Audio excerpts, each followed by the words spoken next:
First tonight, people forced out of their homes for months because of a major failure could get answers. Francis Watson joins us live with the plan to get folks back home in Nixa's Forest Heights subdivision. Francis. Yeah, Rob, right now 5 families are directly affected after a sewer main collapse due to an erosion dome. Now, experts say that's the start of a sinkhole. Tonight, city leaders giving some information to those affected, hopefully getting them back in their homes soon.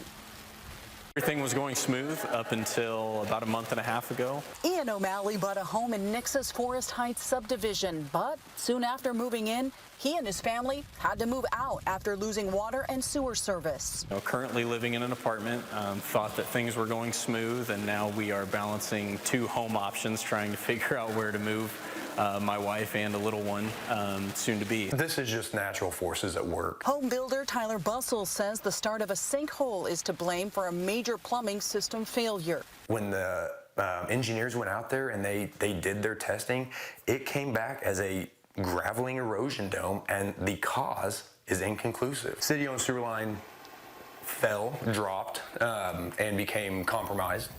Things could no longer pass through it. According to city engineers, this has impacted at least 5 homes on East Virginia Lane. They've gone without water and sewer since August. Bussell says he's been working with officials to get repairs underway. I have this level of responsibility because everybody's looking at me of, Tyler or Mr. Bussell, what are you doing to fix this? And, I've done a lot of things.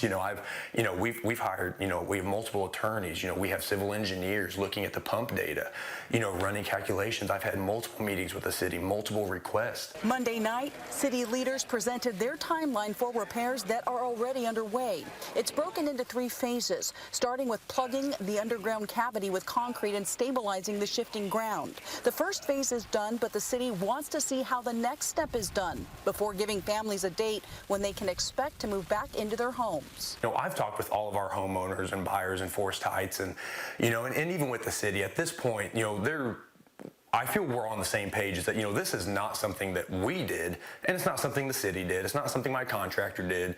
It's just something that happened. For Ian, the fix can't come soon enough. It's been a roller coaster, but I think both parties will figure it out, and I'm hopeful for that.